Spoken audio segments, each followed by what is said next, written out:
primary care is an innovative, alternative path to insurance-driven healthcare. Typically, a patient pays their doctor a low monthly membership and, in return, builds a lasting relationship with their doctor and has their doctor available at their fingertips. Welcome to the My DPC Story podcast, where each week you will hear the ever so relatable stories shared by physicians who have chosen to practice medicine in their individual communities through the direct primary care model. I'm your host, Mayal Concepcion, family physician, DPC owner, and former fee-for-service doctor. I hope you enjoy today's episode and come away feeling inspired about the future of patient care, direct primary care. This is one of my favorite times of the year because even though I follow your guys' social media platforms, it's so cool to really just get some time to talk with you guys. And just for those people who are new to the podcast, please make sure that you listen to Dr. Mundkur, Dr. Mutch and Dr. Hughes share their stories throughout the years. And this is the year 4 anniversary episode, which means you guys are going to be going into year 5. Time has just flashed by our eyes, and you guys are now truly seasoned DPC doctors. Oh, and so God. I didn't say old, just seasoned, right? It's like there's You're heavily seasoned. Yeah, I feel Now I know how my patients feel. Heavily seasoned. When I say Well, that's awesome. It's a gift. It really is. I listened to your guys' episodes in preparation for this one, and it's just, you guys, like, this is where you guys came from. It is so incredible. And so I want to start with these updates because things have changed at your guys' practice and your guys' lives, just like they did last year. What are some big milestones that your guys' practices have experienced throughout this 4th year of your practices? So I recently hired Dr. Van Gundy last year. She is pretty much at capacity for her patient panel. And Dr. Diltz, we brought on, who's a pediatric headache and migraine specialist, and she also does medical acupuncture. And recently had her also add on as a resource for psychiatric help. So like getting kids diagnosed with ADHD, anxiety, depression, medical management of that. And yeah, and like at this point, like I'm going to essentially be stalling and I'll have to figure out what's next. And then what's going on at Defiant DPC? Yeah, so this has been a big year for us. So new baby Beckett, well, he was very new. I guess he wasn't even born. Yeah, we were maybe just about to deliver when we last talked to you. So he's 10 months old now. He is full baby mode. Isla is toddler. So she's going to turn 3 in just a couple of weeks. And so definitely household feels full. It is wonderful. And we've really enjoyed having the chance to be able to watch them grow. Like that has been a huge, wonderful thing for us. We had like changes in personnel because one of our assistants graduated and went to medical school, but that also opened up a lot of things in the practice for like, how do we move around all the gears? And so we were looking at things like AI scribing for note generation, AVS generation. That has really been helpful because it allows our assistants to get out of the transcribing role in the exam room and then really double down on the outside of office coordination of care. And so that's been amazing. We've got one of them doing blood draws in the office. So that has been, it's a wonderful A team and it's been amazing. And then the other thing that we did was 4 years, we have not increased the price at all for our legacy members, the ones who came in. And this was we had like always had graduated prices and people would just come in at the new price. This was the first time that we had legacy members, we increased by $10. And I'm happy to go into it, but we didn't know what was going to turn out and things are worked out very well for us. all right, so it's me. Well, I am one of those who kind of stays put. I just stay with my course of having a small panel. I don't have staff and I won't have a lot of updates on that front. But in terms of how my life has changed to a point where I'm never looking back from DPC, and this is it for the medical and clinical part of my life, is what I'm really happy to share, because I feel like that was always the nervousness, because if I'm not growing from a staff standpoint or like the panel standpoint, I always wondered if it's going to last. But I guess with my MO being, I do what I do and this is what I offer, and whoever's wanting to join and is a good fit is welcome. I think it's really worked out exactly the way I expected it to. AI has made a huge difference in terms of note taking. I mean, really, it's not like I had a lot of notes to write with DPC in the first place, but I feel like it really made sure I didn't miss any points. And How's the art stuff? Yeah. Well, you have to see my new art collection from Ooh-wee. Kauai. Oh It's man. it's Kalalau Lookout. And so we've been Oh, traveling like we do, and it's been a very good experience travel wise, family wise. This morning, I had 5 different family members' reports that came to me and all, just knocking everyone's vitamin D levels and B12s and all that out of the way. But it really feels nice that I have time for the people I love the most. And I could walk my dogs this morning, which is crazy. Yeah. Who walks dogs in the morning at 10 a.m. or whatever, 9:30 a.m.? Yeah. So, and we built a new deck in the backyard. So in general, everything's working very well. Thank you, Marielle, for doing this. And I'm just amazed that we're at year 5. Yeah, it's incredible. And I think that this is why I love opening with your guys' updates, because it's not the sterile, yes, like we have done these things clinically. I mean, we're going to talk about Lauren's amazing, insane 40,000 people on her Instagram. And Jake and Christina, you guys just went for a run in the woods. And it was like you guys were saying in your video how like you didn't really get to do this much for a long time. And especially now with kids, and you're doing it now. And then Dipti was like going to Costa Rica for 27 what species of birds that they saw on an 8-day trip or something with her parents. Yeah, oh my God. But I really love that you guys are still being you as you're going into year 5. And that's what I really want people to hear, just as an overall theme for this and all of your episodes, is like literally because you chose the path of direct primary care, you guys are able to be with your kids, to go to lunch with your kids, to do whatever you need. And so I think that is so refreshing. When I recently spoke to the medical students and residents at the state summit for California Academy of Family Practice, it was standing room only. It was amazing to know that there's other people who are listening to your stories and being inspired and choosing DPC because of it. And they're maintaining their lifestyle because of inspiration from you guys, right? So let me ask you there, because we are hearing, yes, updates in your practice, but also about your life. I want to talk about how you guys have learned lessons, whether it's increasing staff or whether it's just workflows, AI, all of these things, to really allow your practice to become even more efficient so you still maintain the ability to choose what you need to do for travel, for being with your family, et cetera. When you guys mentioned AI, definitely that's one thing that's a very hot topic. So Jake, could you start us off in terms of how you're using AI? And Dipti and Lauren, can you chime in as to what you guys have for efficiency at your practice, especially through tech? yeah, absolutely. So it has completely transformed our workflows.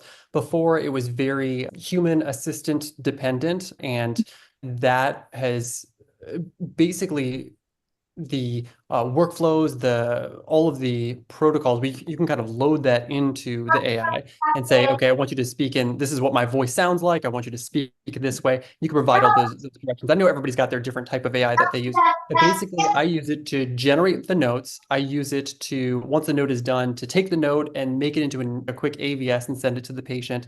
I use it for lab report analysis. Like, this is how I think about labs. These are the things that like are important. If you can just give me a rough draft of that and I'll make my appropriate edits, but it kind of knows how I do those things. Those are like the big heavy hitters, because it's something that takes a lot of care and a lot of time. You have to make sure that it's right. But at the same time, I tend to be a very like slow typer. And so this has really been a game changer so that I can spend all of my time working on that coordination of care. And now having assistants that are not immediately in the room doing that now, they can do way more coordination of care than they used to be able to. So that was nice, because some of that time was used to do blood draws and other things that patients really wanted as an offering. So it's kind of freed up a lot of time in a lot of different ways.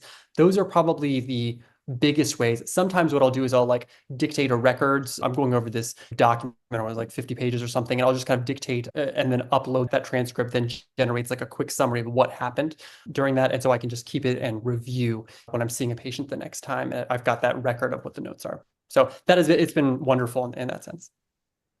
And Dipti or Lauren, how about you guys? Yeah.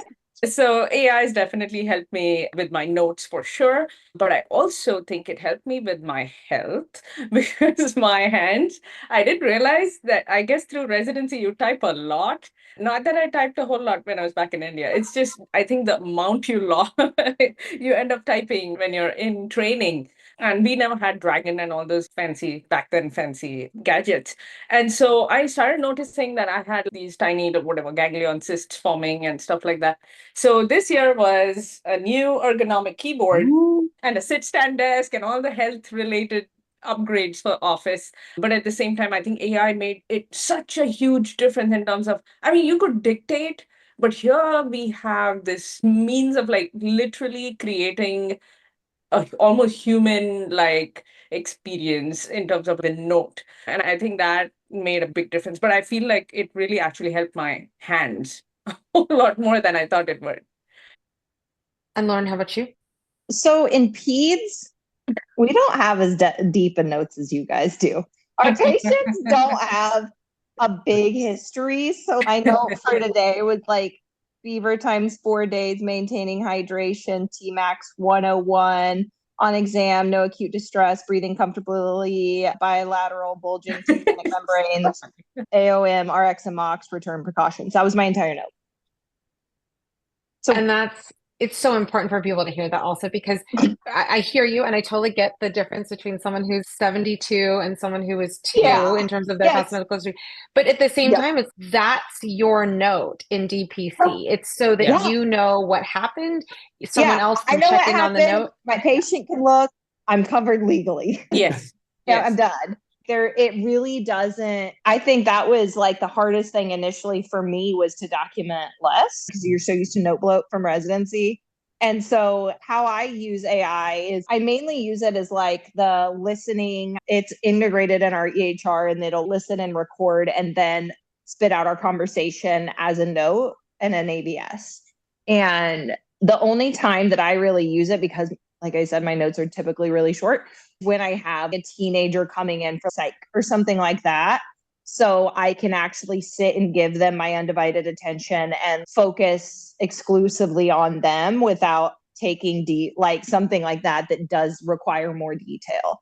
And that has been amazing because it saves the recording. So if I want to go back and listen again and, should I have done something different? Like, it's there. And that has been pretty sweet. I also started using Phil Boucher's practice leads, and I'm getting ready to set every year I do a community vaccine clinic, and I do it manually where people email me.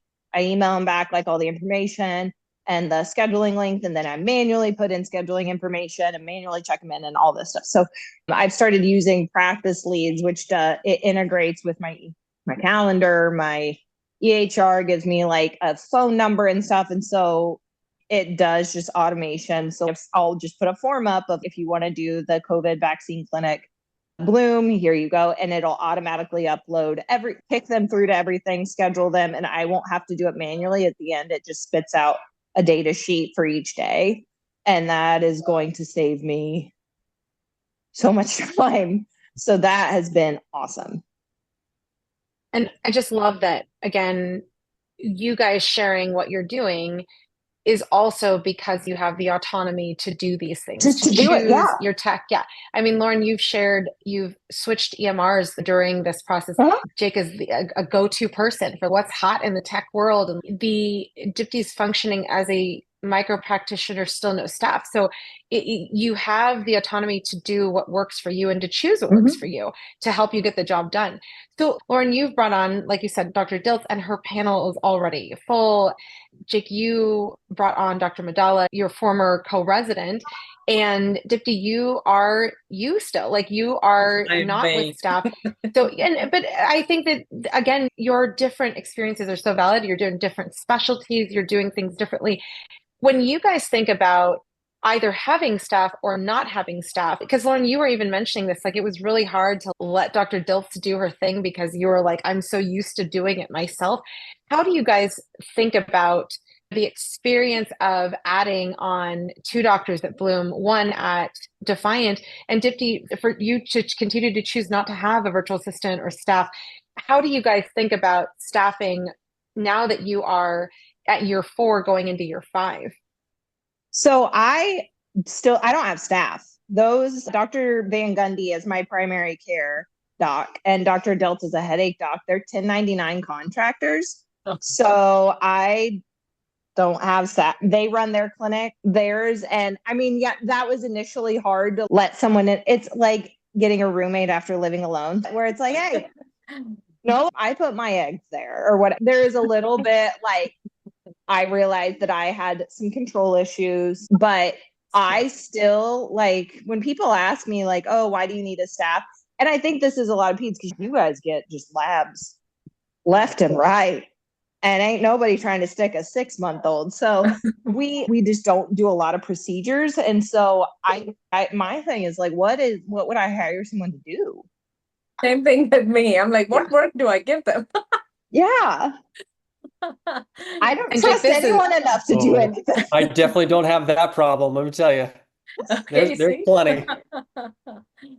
So Jake, this naturally makes me want to turn the mic over to you now, because with Lauren saying, what would I have them do? You have answered that question on your guys' own because you have multiple people working with you, and you sort of have this like feeder pipeline coming because your person went to med school and wow, look, they're back and they want to practice DPC because once you see it, you can't unsee it. So how do you address what would I assign them to do? Yeah, absolutely. So the thought process is that one of the challenges that we had in the first couple of years is, again, we are so used to doing everything, right? And we want to be able to deliver this really high caliber of care. And that requires a lot of touch points. It requires a lot of coordination. And we can control what happens within our office walls, but a lot of healthcare comes within the gaps between that patient and the imaging facility, in the specialist office, all of that. And so one of the ways that we try to really distinguish ourselves and move the needle in our practice is by doubling down on the hospitality aspect. We were exploring that a little bit in the past couple of years, but we've really realized that is one of the things that our patients really value. And so oftentimes what we're doing is actively tracking when they go to see a specialist or something like that, or get an imaging, we're requesting those records. And if we don't hear from them, we have a task to follow up on those things. And so our assistants, their cell phone number is also something the patients get. And so if they have any questions, any concerns, then they are perfectly able to reach out and close those gaps. That way, we don't have a mammogram just going out into cyberspace because, oops, yes, the imaging company like just sent it to the wrong place. Even if I'm not liable for those things, I feel responsible when they happen. And so part of what we try to do is to make it as easy as possible for any hurdles in healthcare to be overcome. And that's why we have that extra team. So in terms of delegation, to your point, that is everything from reaching out to other facilities, that's specialist referrals, that's records requests, that's lab appointments, that's sometimes like putting in delegated lab orders. That could be a B12 injection if somebody needs it, all like the regular clinical stuff that people do. But it's also things where I know this needs to be done. If I had enough time to think about a protocol, I could create one, but we're getting more and more comfortable saying, you guys know our methods, our principles, what this practice stands for. Here's the task, and I trust that it's in great hands. You know what? They do a better job than I would in that sense, and they're really able to keep in touch with the patients as they're delivering, as the care is happening on the back end. Oh, how did that GI appointment go? What's happening here? And as their skills improve, then all of a sudden that could be hospital advocacy, that could be any touch point where somebody has a problem. Now what it is helping people, even though we don't deal with insurance in our practice, we want to make sure patients are getting the best possible things. And so as a result, we try to guide them through that. We know imaging prices, and we can help talk them through what the best options are. That ability to curate doesn't have to be just on the physician's shoulders. That is a teachable thing. And so as a result, it's something that you can arm your staff with that hospitality and with that knowledge, and then they can just take it and run with it. I totally feel you. That is where I love that you've always used the word hospitality, but that is exactly what our patients are experiencing, all of our patients, when they experience like a personal relationship with our doctor. Now, Deepti, how about you? Because you have continued to choose, hey, I can actually do my traveling, do my Legos, do my pottery, and play pickleball, and also take care of my patients, and I do not need staff to do it. Have you reached the point of, could I have staff? I don't need staff. And what goes on in your head if you do have that conversation, looking at that branching point? Yes, thank you, Marianne, for that question. I think I agree with Lauren on that control freak attitude. I mean, I don't come out as a freak. I obviously want to seem, Lauren doesn't I either. do. No, No, I no, come do. on now. Oh, girl. But you know what I mean? I Don't. definitely I mean, this is a very nuanced topic, right? Because see, Jake, you found people you feel really comfortable with. There's some people who try. I know a sleep medicine doctor who's just started her practice and she had so much trouble with her staff. Like literally all my patients are reaching out to me about, hey, I don't know what I'm supposed to do next. What do I do with this? And then I reach out to the doc and she's really nice. She'll text me back. But this situation is such that she just she's making excuses because she doesn't know any other way of handling this. She's saying, yeah, my staff bad day and she had to. And so that when you make excuses, it doesn't come out the right way. When you want hospitality to be the experience for your patient should not be listening to excuses. Like it should be a super seamless, easy experience for them. So I feel like it probably is a touch point where I feel it's hard in San Diego to find the right kind of staff. Everything's expensive in San Diego. You got to pay a lot more. But I do feel like this in the past 3 or 4 years since I started DPC, obviously the first year was just trying to set everything up.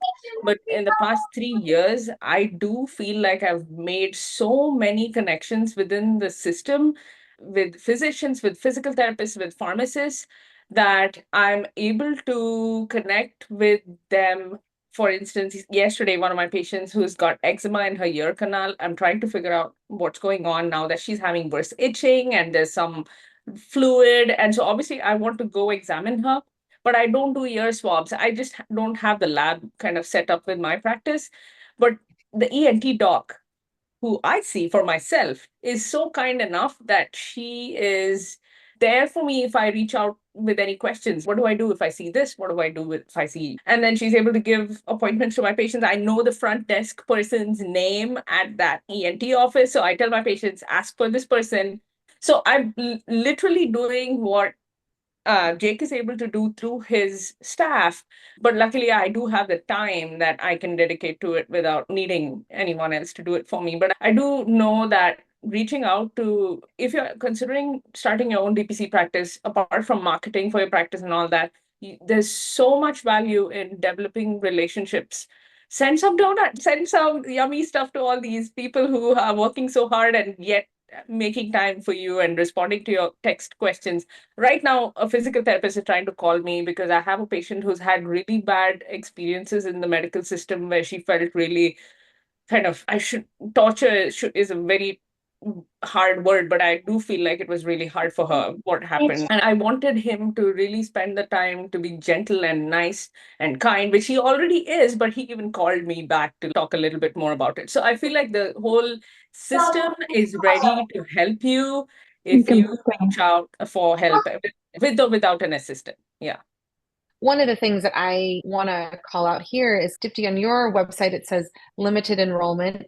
Jake and Christina, you guys have Dr. Madala joining you. And then, Lauren, you have two doctors who are 1099s, and you stopped taking patients quite some time ago, minus their siblings of existing patients. Right. So when you guys have patients who are contacting your practices, how does it work? Especially I ask this especially for those people who are like, oh my God, I'm at year 2. I'm going to be where all of you guys are in a few years. Like, how do I handle it if my panel is full and I need to still take care of my community?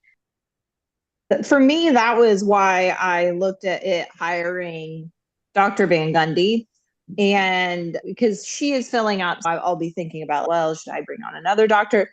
But I feel good about, I still serve the community. I do this free clinic every fall. I do the services that I feel valued in, but I also have, it is not an individual issue. It's a systemic problem that there's not enough people. So I can't take care of everyone. Yeah. And it's not my job to take care of everyone. So I think we have a lot of this like martyrness in medicine. Yes. Of you have to sacrifice yourself because if you don't, who will? But my mental health is more important than that. And so I this is not my fault that there's not enough doctors. This is not my fault that the system is so broken. I am doing what I can in my corner, and that is the end of what I owe society. I do the free clinic because that feels good, but if it ever stops feeling good, I'll stop. And that's so true, especially because we are all primary care physicians. Like that hits home for so many of us, whether you're in DPC or not. It's, I didn't create this shortage. I didn't create this system that treats primary care at the bottom of the barrel, especially your pediatrics. Look at you guys. I mean, it's like, yes, not fair. And that's requiring fellowships for freaking hospitalists and urgent care and ER. And they are trying not to get people to go into pediatrics. Yeah. And that's not my fault. Yeah. I think you make a great point. We know that we're not going to have the largest panels in the world. And in fact, like at some point, our quality and our mission for what we're trying to do would suffer if we did. It would become the system. It would be, exactly. And so how do we make sure that we're not complicit in creating the conditions we say we don't want? So we have things for the community that we do, the Walk with a Doc nonprofit program, where you can talk to a doctor and we can talk about health topics while we're doing a health activity, walking around the local community. But the biggest thing that we can do right now, if we want to grow, is to create the conditions that a physician would want to practice in. And talking to medical students, talking to residents about why this is something that is wonderful. And so, I definitely agree. There is I think primary care and in an extension DPC to some extent has this really challenging issue between being mission driven versus optimizing for martyrdom. There really needs to be a clear understanding that we're trying to serve people and that we have a vision and want to show people, whether it's patients or medical students or residents, what amazing care can feel like. And that's going to be different to each one of us. And just like a different restaurant or different car, like whatever it is, like we have a model for what it is we want to communicate. We have something to say about healthcare. And so if we're serious about that, and if we believe in it, then there has to be limits placed on that so that we can make sure we are doing the absolute best job. And that's something that I've become over the past couple of years, standing more and more behind. and it's so you can hear that in all of your guys' interviews, in that you have been driven by what do I want to do, again, to allow this practice to serve my needs, but also the needs of my community, without going to this point of, oh my God, I've rebuilt the system and I am burned out to a crisp and I can't spend time with my family and do all the things.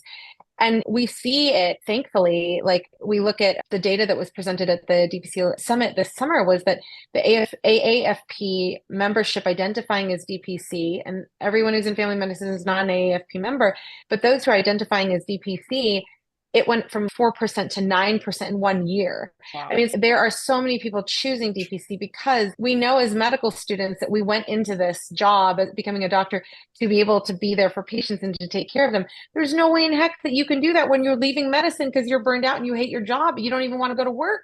I think definitely this is not DPC is not a form of martyrdom. It's a form of anti-martyrdom because we have to take care of ourselves to take care of other people.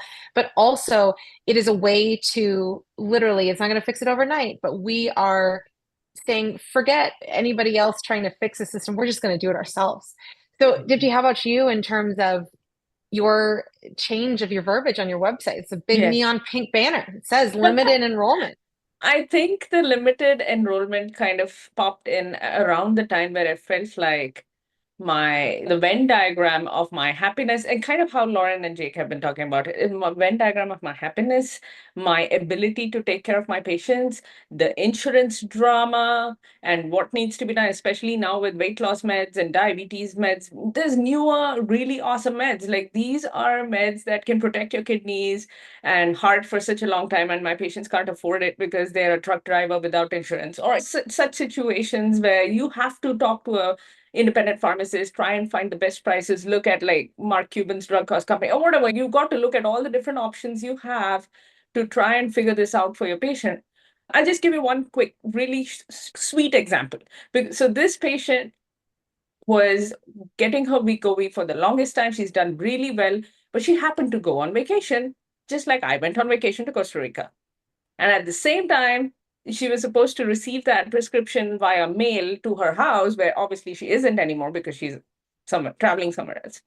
And so the pharmacy was not letting her pick up that prescription anywhere else because insurance said, no, you already have something coming to your house. So how do you expect that patient to abandon their vacation, go to their home, which is probably like a 7-hour flight or whatever, to get that prescription and keep that medicine going?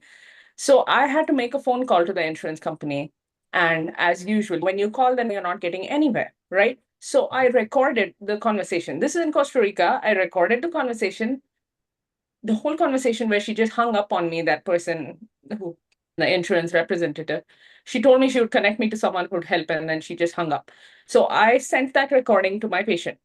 And I said, this is all I can do. You find out what you need me to do next, and I'll do it. Because the insurance companies make it look like we don't care and we don't do anything.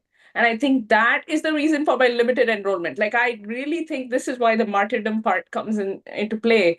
It's not that I'm doing a lot of clinical work. There's a lot of nonsense that insurance companies bring in the picture, which is why I know I love DPC and I look, but the clinical care in the United States has to change. Like, this has to change tremendously, especially when there's new meds coming out and we need those meds covered for our patients.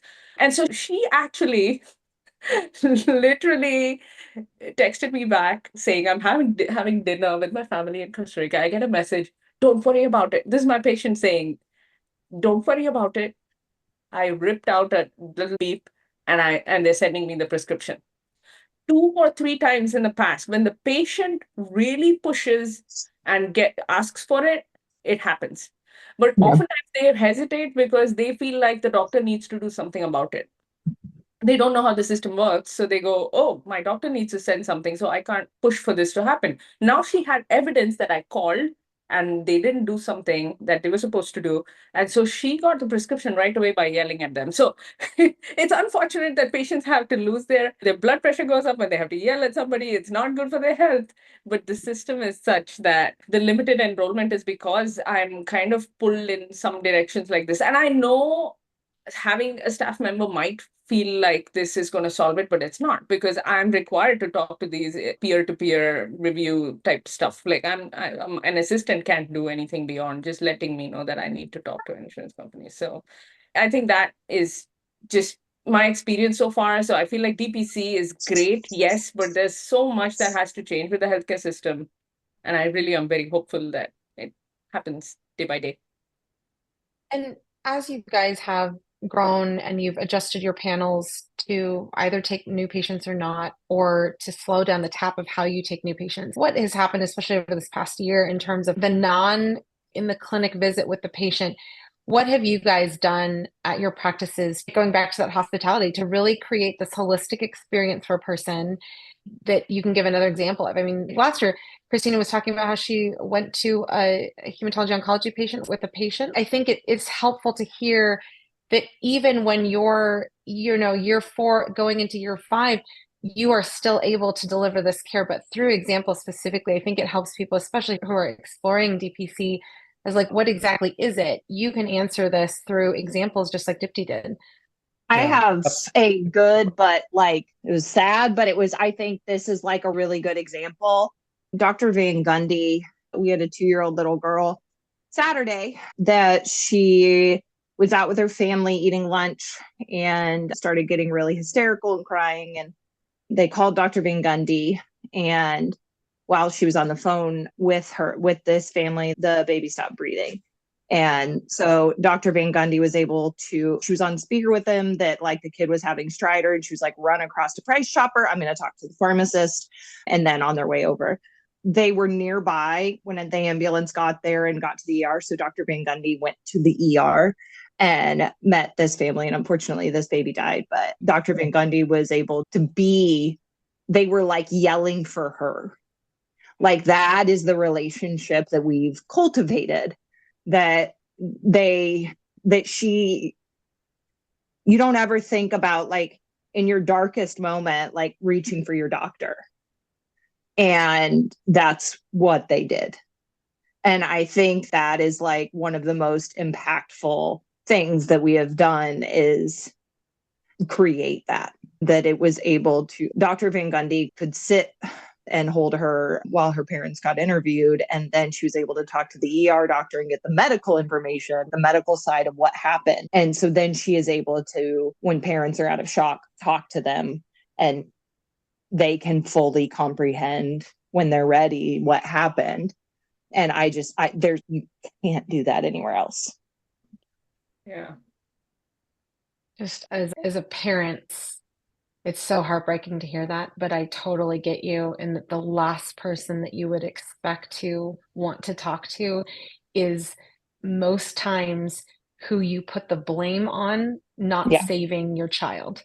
Yeah. And I have seen that. I remember the blood curdling scream of the mom whose 5-year-old had died and from drowning. And she was so angry at why didn't you? And it's like, to be able to just be there and not have to feel I'm so sorry, I have another patient who's dying in room 3 that I have to take care of. So you're crying, so sorry, I need to go. Like you don't have to feel like a piece of crap when you do those things, because you don't have to do those things. You can, like you said, Lauren, I mean, basic, like you're at the park and you're like, dude, I can't get back to your text today. I'm going to get back to it later this evening when I'm done with the park. But you have the ability to literally pivot as you need to, as your patient's care comes up. Oh, yeah. Like in DP, this is the only place where I can be like, oh yeah, like your eczema prescription can wait till I'm home. Yep. Versus, okay, this takes priority over my children right now. And thank God that is what happened, is a very rare and uncommon thing. But I feel like that, I mean, those tragedies are usually what gives the most power. And I feel like something like that is just, you can't replicate that anywhere else. Yes. Yeah. Sorry to shit on the mood. No, it's so important though. It's important. Yeah, and it really highlights one of the things that I spend so much time talking about, protocols and this and that, but this is like the return of humanity to medicine. Yes. And it is a wonderful thing. And we get so pissed off about it because it matters, right? Yeah. There's a reason that we're doing this, and to be able to actually execute on that, to make that vision a reality, like that is huge. Like we're connecting dots for people. And that becomes part of the narrative of the story of their lives. So it matters. It's just so powerful. And this is the type of stuff where it is really difficult sometimes I mean, you can say, yes, DPC is membership based, blah, blah, blah, but to really understand DPC, you guys understand it so much differently. Even though you knew you were going to do DPC out of residency, you understand it so much differently because of all of these experiences that you have gone through to meet the goals of what you wanted to achieve in DPC. So it's so cool that to hear these things in that this exists. This is not, like we've talked about, in your years leading up to this, is not some voodoo medicine. It's like, in some fairy tale book. This is like legit. Your patients call, you know them, you're there for them when they need it. Yeah. So it's just, amazing. So I think that I can think of a lot of examples here, and we've started trying to do a better job of explaining the value of care coordination to patients. It's a huge part of primary care, and it often, because it's somewhat intangible, I don't think it often weighs heavily in the recognition of what primary care can deliver on. And so we keep these examples. One of them I just had recently, where this patient has like a breast cancer risk score, like super high. And we were like, okay, you're going to need a breast MRI. I know you're young and this isn't something that's typically done, but for you, it definitely makes sense. And there were some other factors in there. And so I placed the order, and then the patient texted me saying the radiologist rejects this order. They will not do this. I said, I disagree with this. And I just literally picked up the phone. I called the radiology tech and I said, this is why this is happening. This is why I think it needs to be done. And they said, yes. And let me call that patient immediately and we will get that fixed. And that's all it took. That time, it was just sitting on the phone for a little while and then kind of putting my weight into the decision. But that's something a patient cannot do by themselves. There are those times where you really need to have that stamp of approval that's saying, yeah, I didn't make this recommendation on accident. Like, it needs to happen. And sometimes we tend to undervalue or underweight the power of that recommendation in our own minds. There was also another one where patient had a kind of a middle of the road gray concerning skin lesion. I said, you know what? This probably needs some extra attention. We know that dermatology this time of year is just absolutely filled. It's 3 months to get in with some of these people. And so rather than just say, okay, 3 months, like, see you later. I said, no. Like, I think this is a question that should be answered a lot sooner. And so I have a dermatoscope. I put my iPhone over it, took a picture with my dermatoscope and saw what the lesion looked like. I said, here, this is why I have a problem with this. Do you want me to just send this to, I know the foremost dermatology expert in the country. Like, let me just put in a direct consult and we can make that happen. They said, yeah, we had an answer back the next day. And so it does not need to be complicated. And we develop all these protocols to deal with a system that is inefficient. But if you are able to really roll up your sleeves a little bit and say, this is what needs to happen for this person, we're going to make it happen, then you can just, you can move mountains. And so that's one of the powers that DPC gives you. It's not just about tech-enabled efficiencies and that kind of stuff. It's, I have the time to think and then solve the problem the best way possible. I have a couple of examples, and I feel like a lot of this really helps upcoming budding doctors to really know what DPC is about. And it's not just the logistics of running a DPC, there's so much deeper meaning to DPC. So one is right now, as we speak, I have a patient with an ectopic pregnancy. We're hoping to save the tube over the course of these 2 weeks, right? And so if I was in a regular 3,000 panel practice, I wouldn't have been able to pay as much attention and follow up every day with the patient.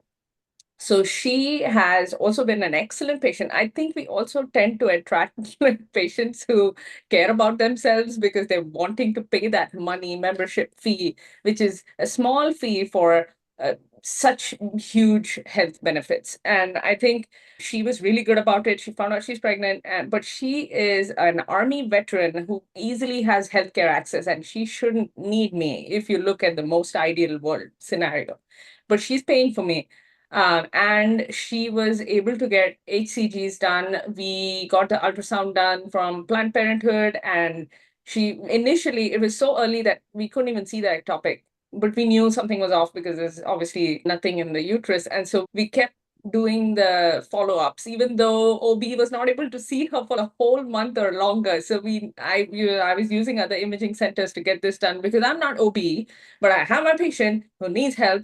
And it doesn't matter. I mean, we're going to think outside the box and get things done. So she got her methotrexate shot because thankfully we had an opportunity to avoid surgery and to save her tube. And this morning she messaged me that she would like to do 2 more HCG tests beyond what was ordered by OB. And I am totally for it. It is so hard to live in this waiting period of, oh my God, is this going to rupture or burst? And I need emergency surgery or could die because ectopic pregnancy is such an emergency when it really, when the HCG goes up and you could run into issues. So I've almost lost a really close friend when this happened. And I think it's so personal to me. And seeing that she as a patient and me as a doctor are able to have that kind of a bond where she feels comfortable reaching out, I'm like, here, there's no guidelines for how many times you need to check HCG. Honestly, I'm going to do it for you because I want you to sleep better at night so you can allow yourself to heal while this happens. And it's what, $6 for HCG quant, like it's fine. So I think that was one example I wanted to share. And I'm really hoping that the outcome is good because she just got her second dose of methotrexate. And also with everything going on in this country with reproductive rights and all of that, I feel all the more the importance of when someone's life is at stake. I think all of us are doing our bit, and it really makes a huge difference. So that's one thing I want to share. And there's one more, just because you give me this opportunity, Marielle, I want to share. There's a really awesome, highly accomplished director at the program who's my patient. He's had a liver transplant.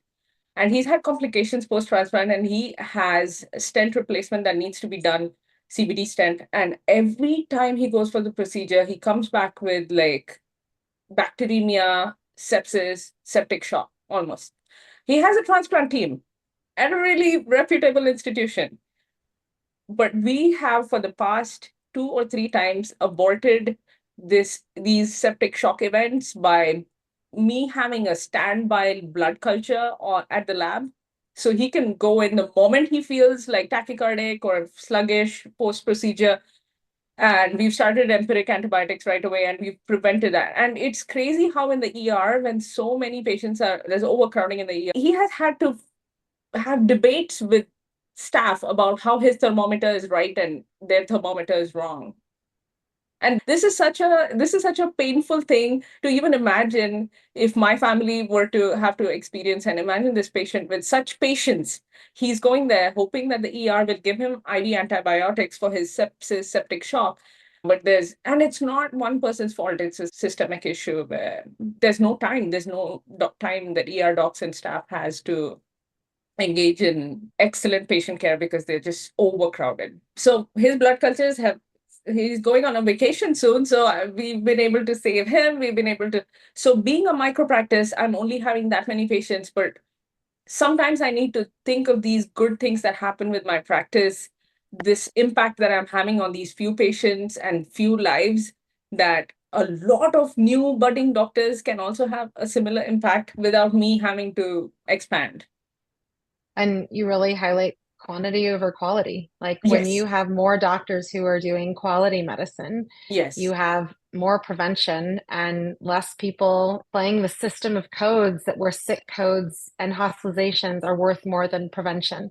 So it's just crazy. And it leads me to my next question, because you guys, absolutely, Dipti, you said that you guys are doing your part to take care of the community, but you guys are also very much active in helping our nation and the culture of our country understand that there is a different way. So can you guys talk about how you are, even beyond your practices, playing on social media, sharing posts that are important for people to be aware of, because you are also making an impact beyond the patients that you take care of on the day-to-day? So, I mean, I started doing social media just as, hey, I have a practice. And then I started getting pissed at misinformation. Yes, misinformation. I was just going to say that. Yes. Yeah. So I wanted to be like, hey, okay, here's some factual evidence-based stuff. And it kind of slowly went on. And then I was like, what if I just talked like I talk? What if I talked like I talked to my patients and I talked to my friends and my family and just laid it out there like that? And it worked. And I think it's been great because I've been able to get people to know about direct primary care and what that means, what that looks like. People message me all the time, oh, we joined a DPC because we finally realized that our health is worth the investment and da-da-da. I think that's really cool. And then people message me that they've chosen to vaccinate because they listened to me, and that they also realized that they didn't need the antibiotics for the 12 hours of ear infection their kid had. And it's not necessarily that they didn't need them, but like that, like you didn't have to go into an urgent care immediately. So I think using that I try to use that as, hey, here's some ways you can stay home. Here's some ways you can not overcrowd the ER. Here's how you get a bead out of your kid's nose. Those sorts of things that I hope are helpful, but was initially just because I got so tired of misinformation. And your pediatrician doesn't know this because they went to Western medicine school and they weren't taught this. And so it's just been nice that people like science. Yeah, health anxiety is a really big thing in our system. When you can't even contact the person that you may trust, but in 6 months you could maybe see them, or see the person who can quickly see you, who so doesn't I do care question about boxes all the time because of that, because people are like, is it okay that like my 6-month-old rolls onto their belly? And you're probably going to have to make an appointment for that. And so I feel like I don't know, I'm trying. Well, you're not trying, you're blowing it out of the water, dude. Yeah, I'm here amazing. behind the times. I'm like 40,000, you're like 117,000. That's And you know that every one of those people has friends on their social media and friends in their neighborhood. And they're like, why are you doing that? You could just have a doctor like Dr. Hughes and Dr. Dilts and Dr. Mutch and Dr. Mundkur. Like, why are you doing that? Yeah. You don't have to. And you don't have to have a 7-figure salary to also have access to a doctor who has the time to take care of you and who really cares about you. That was a really good point. You don't have to have a 7-figure salary. Like, the big question you get in peds is, well, what about Medicaid? Yeah. Once again, not my fault. Medicaid doesn't reimburse well, but we have a ton of people on Medicaid. And you know what else? Because I own my practice, if I don't want to charge them the full price, I don't have to. Yeah. It's incredible, right? And so I think a lot of people feel that you're abandoning your lower income families. No, we're not. We didn't it's just, I think this kind of goes back to the martyrdom thing of, I didn't drop reimbursement rates from Medicaid. Yes. I didn't not vote for Medicaid expansion. Like that, I didn't do that, but I can do my part. And so I think that's the huge part, is that, like, I'll get a lot of people that are like, I'm passionate about like indigenous health or something like that. And it's like, you can do those things. That's the coolest thing about this, is you can make it whatever the hell you want. Yeah. You can do that. And I feel like that's so ingrained of looking at medicine through a microscope, and you have a singular way to practice. And if you don't have a front desk, you don't have a biller and coder, and you don't have a nurse, and you don't have a blah, blah, blah, that you can't practice good medicine. And no, like, you literally do whatever you want. Yes. Okay, I'm sorry. You called it earlier. You said note bloat earlier. This is clinic bloat that you're addressing. Like, none of that is needed when you are a streamlined practice. I mean, Deepti's going into year 5, and she is not at the point where she needs the biller, the coder, the referral specialist, the blah, blah, blah, blah, blah. Yeah. Blah, blah, blah. You definitely don't need the blah, blah. I really wish there were more Laurens in this world. I'm not even like exaggerating. This capacity of having a family of your kids, you have so much going on in your life, and you're making time for social media where you're educating people. Like, this sort of trust you're building, where doctors and people who have spent their life understanding the science behind all these things are finally being heard because of you. That's huge. That's huge, because I see so much misinformation, right? Like, we are living in this world of social media where things you end up watching more is what's shown to you. And so when people watch your videos, they're obviously going to get more scientific backed, like, educational videos. I mean, your impact is way more than what you're even imagining. It's so important, because I feel that it's much easier when you have a person who understands that when we don't have our autonomy, it affects our entire way of practicing. It affects our entire way of being human beings, being parents, being daughters, being everything. Because literally, when you don't have autonomy, you are thinking differently. You're receiving things differently. I mean, that's how I feel. I don't know if you guys agree with that, but it's, as soon as my autonomy returned, like, I told this to the medical students and residents that I spoke to, I have never felt more alive in my life, because I only thought it was like, no, you go to residency and then you get an employed position and you get a 401k and then you die. Literally, that's what I thought happened. I just didn't understand that there's, oh my God, a different way. So it's crazy that what Deepti is saying is absolutely true, not only for the patients, but for doctors to be like, no, she's an actual doctor. She went to doctor school, has an MD, a lot of people didn't think I was an MD when I started. They thought I was calling myself doctor. And that was a huge hump that I had to get over. I promise I have the M and the D. I got both. Wow. Well, when I don't wear scrubs and I'm a patient, I've been told that I Google too much by urgent care nurse. And so I wear scrubs all the time now, wherever I go, because somehow this is more legitimate than this. Which is ridiculous is a light way of putting it. There's so many expletives I wish to say right now. But DPC allows people to not have to play into any system that they don't want to play in. You guys are doctors. You are trained physicians. You are not in this business to, like, how many people can you see in a day? How many cattle can I run through the turnstile? Like, no. This is about, you guys have a level of training, and when you have the ability to deploy that training in a personal way, that is DPC. So Jake, how about you? Because you guys now are also, you're doing Walk with the Doc. What kind of impact have you seen because of your ability to be there, especially with your community, where they might not have an outlet to also, just like Lauren is the person that a lot of people turn to, your community might not have an outlet that they can spend time with, even though you might not even be their doctor. Yeah, I think that one of the core things that is important to us is how do we further the reach and the footprint of our mission, even if not everybody wants to be or decides to be a member.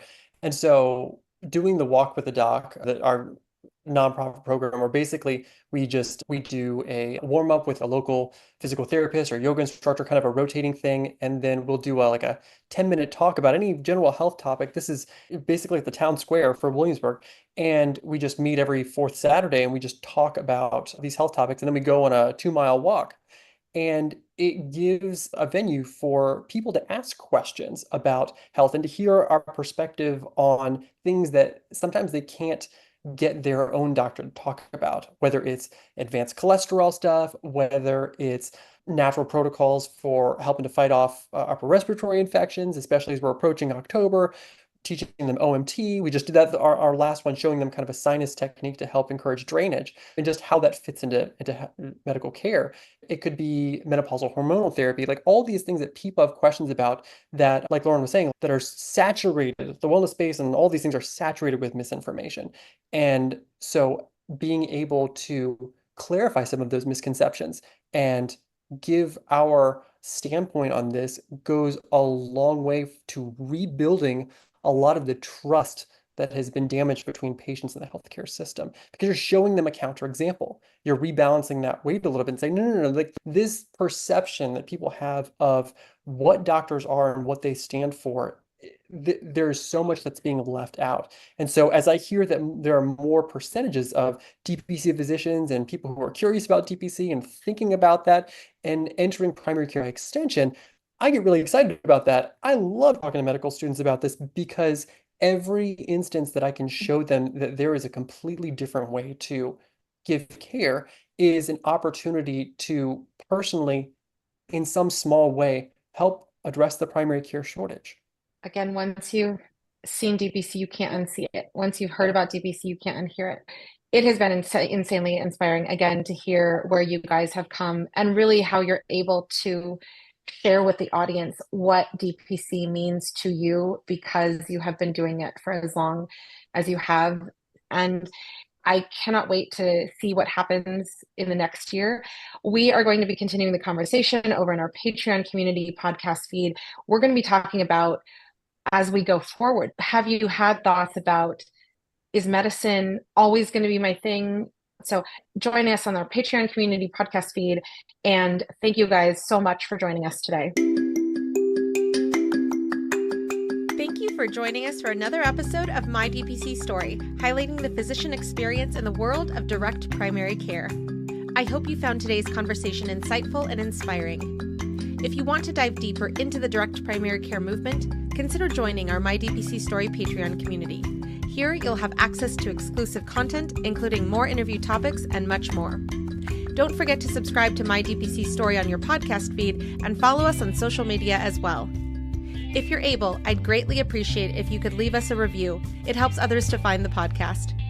Until next time, stay informed, stay healthy, and keep advocating for DPC. Read more about DPC news on the daily at dpcnews.com. Until next week, this is Mayal Concepcion.